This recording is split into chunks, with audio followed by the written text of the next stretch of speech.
మనుగడకోటి అలలుగొందు వరదల వేగాన పడిలేచు అలలకు తీపి కలలకు లేని అలసట నీకేలా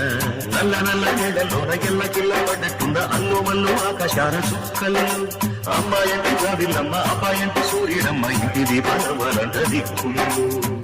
ఎవరికి వారే యమునకు వీరే రేవు నీరు బావదంట బావతోడు రేవులంట పంచుకుంటే గోరువంత బాలగాని గోపురానికి స్మరణ గడగడ గంటలే మూగనేదా గోపురాలు నుంచి గోపురాలు